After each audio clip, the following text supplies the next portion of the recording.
الحمد لله نحمده ونستعينه ونستغفره ونستهديه ونعوذ بالله من شرور أنفسنا ومن سيئات أعمالنا إنه من يهده الله فهو المهتدي ومن يضلل فلن تجد له وليا مرشدا وأشهد أن لا إله إلا الله وحده لا شريك له وأشهد أن محمدا عبده ورسوله وصفيه من خلقه وحبيبه أشهد أنه قد بلغ الرسالة وأدى الأمانة ونصح الأمة ومحى الغمة وجاهد في الله حق الجهاد حتى أتاه اليقين فصلاة وسلاما على عبدك ونبيك محمد وعلى آله وصحبه وسلم تسليما كثيرا.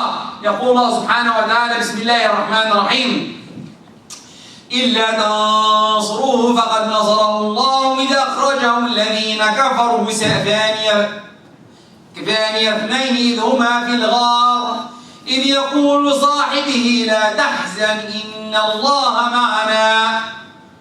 وعن تميم الداري رضي الله عنه قال رسول الله صلى الله عليه وسلم: ليبلغن هذا الأمر ما بلغ الليل والنهار ولا يترك الله بيت مطر ولا وبر إلا أدخله الله هذا الدين بعز عزيز أو بذل ذليل عزا يعز الله به الإسلام وذلا يذل به الكفر أو كما قال عليه الصلاة والسلام. أما بعد, all praise to Allah. All praise to Allah, the one who should be worshipped. I bear witness that He is the creator of this universe, and He is the one who should be worshipped. I bear witness that Muhammad alayhi salatu wasalam is His messenger. True mercy sent to us. If you follow His path, inshallah, we'll be in Jannah. Amma ba'd, today we're passing through the beginning of the new Hijri calendar, 1443. This means from 1443 years ago, the Prophet was going from Mecca to Medina, moving away from Kufr to Iman, building the new community. And if you are older than 25, you'll understand that coming from back home to here, because you are younger than 25, you are born here. Two different approaches. When we came here, I came 97, subhanAllah, the mosques were almost 4 or 5 mosques in all the GTA. I'm not joking about it. 4 or 5 mosques in 97. SubhanAllah, now almost more than 100 mosques. Everywhere you go, there's a mosque there. And still, people are building more and they need more. Here in this mosque, we have 6 Jummah prayers. This means that we are increasing in a way. SubhanAllah, it's really, Islam is coming. But subhanAllah, with that being said, we have to reflect upon the Prophet ﷺ and the Hijrah. First, the Prophet is a messenger from Allah subhanahu wa ta'ala. Allah gave him the powers to do what he knows. Sayyidina Jibreel is there, he is ma'soom and everything, right? But still, with that being said, he planned his way of Hijrah. Sayyidina, he also asked the Sahaba to go to Medina. But when Sayyidina Abu Bakr came, he said, wait, maybe Allah will give you a friend to go with you. Then, but the Prophet didn't tell him anything yet, because he didn't, subhanAllah, he didn't get the order yet to leave. The order to leave. He's a prophet, he's a messenger, he has to receive the order. Now is the time to go. And then, when Abu Bakr, he went to Sayyidina Abu Bakr and asked him, time to go now, let's move. And he went, and he planned his way to Medina. And the Mushrikeen, even though the Mushrikeen, let's take into consideration what the Mushrikeen did. The Mushrikeen grabbed from each family a strong fighter to kill the Prophet. And on the night, subhanAllah, when I think about it a little bit, why they chose the same night the Prophet was planning to leave? To show the power of Allah. That's what I think. That's simple. The power of Allah is there. You plan and I plan. And let's see. The Mushrikeen went around the Prophet's house, surrounding him, and to kill him. And they have swords and they have tough soldiers getting ready to kill the Prophet. Alayhi salatu wasalam. And one of the people went to Abu Jahl, and this is a reflection that I want to pass for the people who are over 25. Because I love the people of 25 because I'm one of them. Abu Jahl, he's the fellow of this ummah, he's the tyrant of this ummah. When he was told, you know Muhammad is there, let's go in, break the door, and kill him. Simple, right? We want to kill Muhammad, oh, open the door, kill him, done. What did Abu Jahl say? Abu Jahl, the tyrant of this ummah, what he said? He said, you want the Arabs to say that I have scared the women inside? I have scared the people inside the house? We will wait until Muhammad comes out. Doesn't sound familiar what we have him back home. When the army comes to get someone, they terrorize everything in the house. And they break everything in the house. I'm talking about Pharaoh. I'm not talking about Pharaoh of his ummah, Abu Jahl. But he has morals. He has morals still. Not to terrorize the people inside the houses. The Prophet got the command to go. And Allah told him, now it's time. And he started reading Surah Yasin. And he got the sand from the ground and put it on the head of each of the soldiers. They couldn't see him. وَجَعَلْنَا مِنْ بَيْنِ أَيْدِيهِمْ سَدًّا وَمِنْ خَلْفِهِمْ سَدًّا فَأَغْشَيْنَاهُمْ فَهُمْ لَا يُبْصِرُونَ. They cannot see you anymore. And he left. And he left. And Fajr, usually the Prophet goes at Fajr prayer. Fajr came, the Prophet didn't come out. Where is Muhammad? He's not there. What did he leave? Who did he leave in his behalf? Now comes another reflection. Sayyidina Ali. The Prophet told Sayyidina Ali, and he was that time almost 16 years. 16 years old. That's why I don't like kids. When someone tells me we have kids, I'm sorry. We have men. We have leaders. Sayyidina Ali was less than 16 years.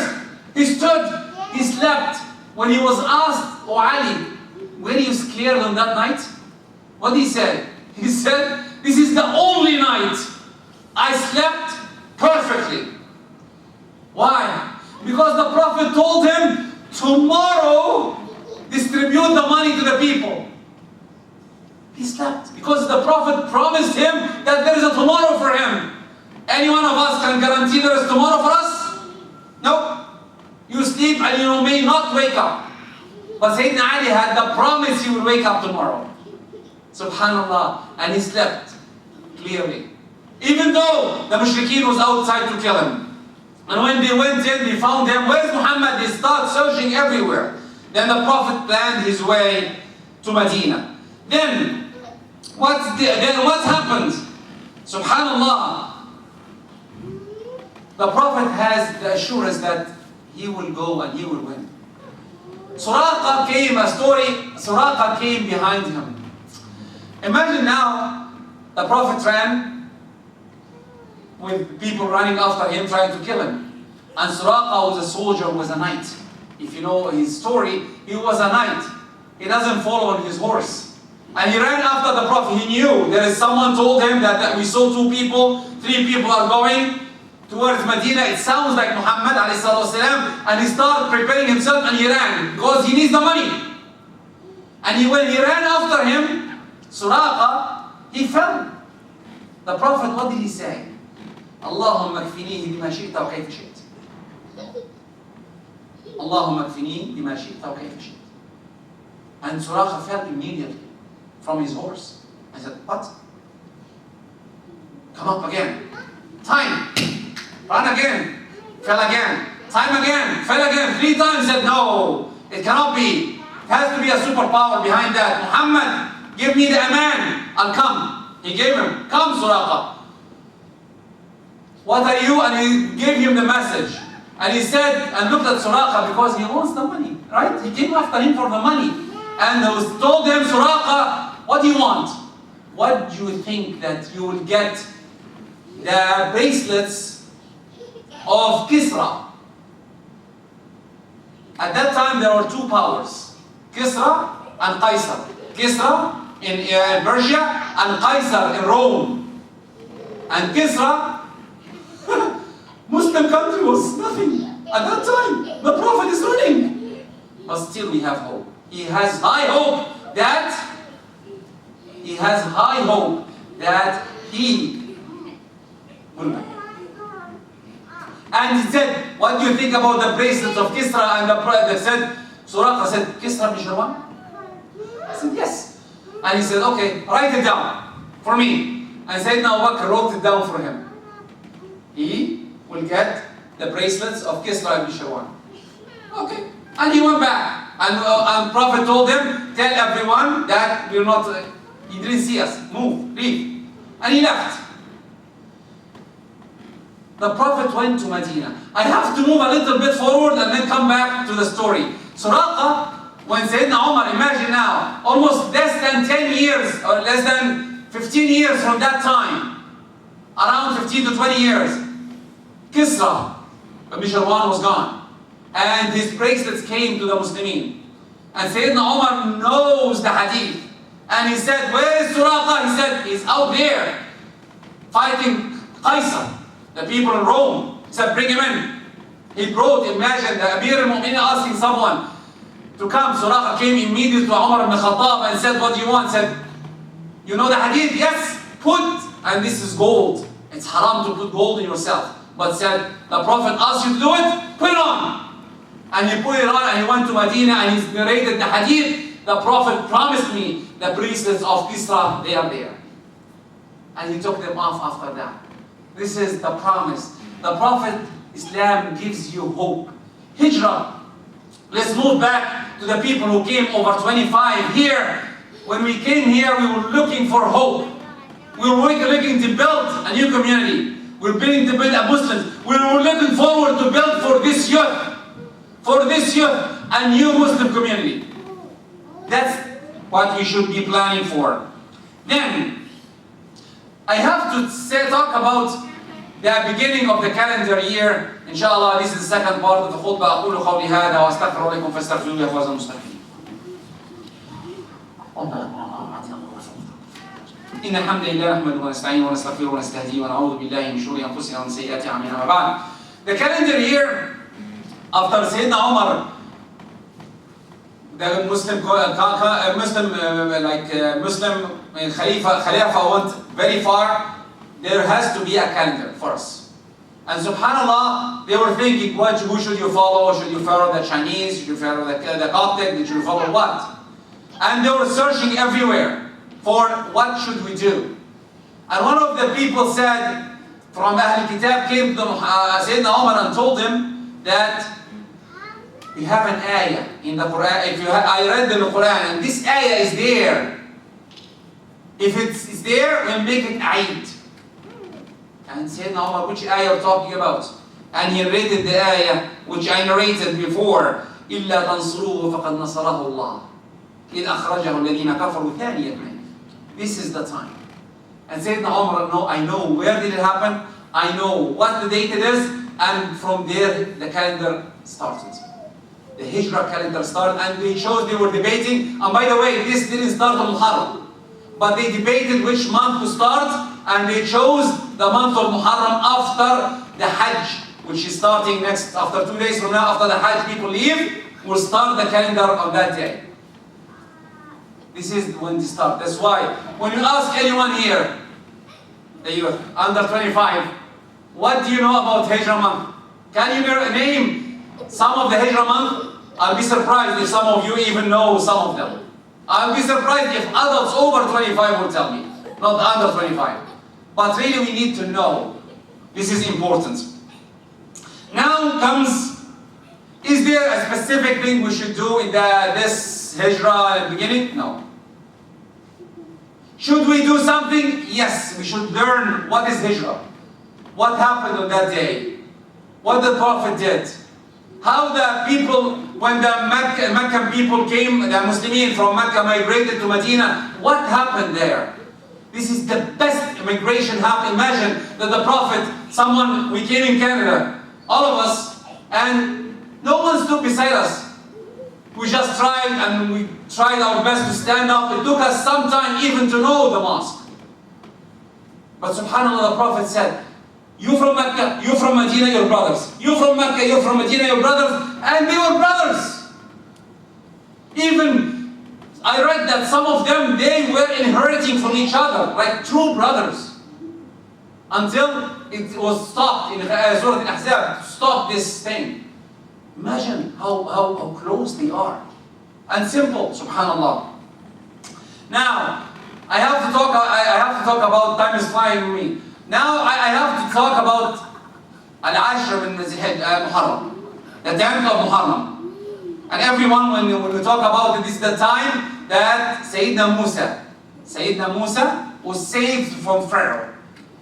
I know that Sayyidina Hussein was killed on that day too. Even though, but really when we see our brothers, and I saw brothers from Shia, they say that we have to cry and do whatever and hit themselves. This is not in Islam. I am sorry, this is not in Islam. There is no proof at all that this is happening, and you shouldn't be sharing that. You shouldn't be involved in that. This is a clear point, please. This is against our belief, because now what are you doing? You're harming yourself for something you didn't do. And even if you did, there is a way to penalize yourself. Then we shouldn't do that. Then what should we do? In the 10th of Muharram, is the sunnah that you fast that day. What is the reward of fasting? And I like always the reward. We're playing Fortnite and NBA, you need some reward here. You need to enjoy it, right? The reward is a whole year of hasanat. You remember?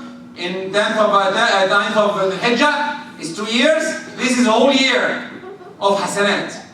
What's the benefit? Why I'm getting more hasanat? Because we are sinners. Subhanallah. So many sins we do. We need the bonuses. Make sure that you get exposed to Allah's gifts. First, to show that you're keen.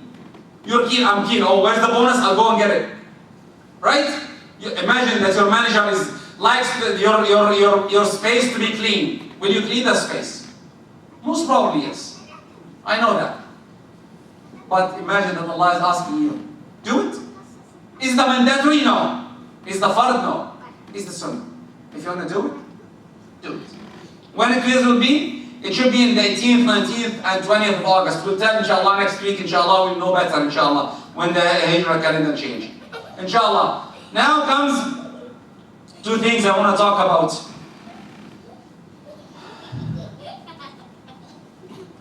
Anyway, I want to talk a little bit about the Ashura, but I'll give it next week, inshallah. I'll make it next week about talking about this, what's happening, because really it hurt us all. When I came and when I heard about it, it hurts us all, really. And I see a problem with that. But anyway, now remember dua. Remember, make extra dua in these days. Make extra all the time. Extra, especially from now to Asr prayer, after Asr prayer, this is the time to make dua. Dar Quran, we have a camp here if you want to join, your youth to join. There is Dar Quran, inshallah the brother will make a soft, if you have 5 minutes, we'll make, inshallah, before Asr prayer, the fundraising, inshallah. Remember us in your dua, inshallah. Remember that our youth is our future. I was telling, I remember that part, when I came in 97, there was 4 or 5 mosques. Now, there's more than 100 mosques. Then really, we're looking forward for you to lead. For you, the younger, almost between 25 and a little bit 35, to lead, to take over from us. Because like me, I'm over 25, I have to go one day, that's life. But we need to put new generations coming in. But if you don't know anything about Muhammad alayhi salatu wasalam and his migration and everything about him, how can you lead? If I ask you, you want to be a doctor or you want to be an engineer, you will tell me, oh, I need to take calculus and I want to take this and I will take that. How about if I want to ask you to be a Muslim leader? What's your qualification? Your name is Muhammad? Your name is Ahmad? This is not a qualification. The qualification is knowledge. Knowledge is a weapon that to make you stand in front of any problem. Remember that, inshallah. اللهم اهدنا فيمن هديت، اللهم اهدنا فيمن هديت، وعافنا فيمن عافيت. اللهم اجمعنا ولا تفرقنا، اللهم اجمعنا ولا تفرقنا. اللهم اغننا بحلالك عن حرامك وبقدرتك عمن سواك. اللهم اغفر لنا ولوالدينا وللمسلمين اجمعين. اللهم الحقنا بنبيك ما امنا به ولم نره. اللهم اجعله شفيعا لنا يا رب عند الصراط. اللهم اجعله شفيعا لنا عند الحساب. اللهم اغفر لنا وارحمنا. واخر دعوانا الحمد لله رب العالمين. وقوموا الى صلاتكم يرحمكم الله. واخر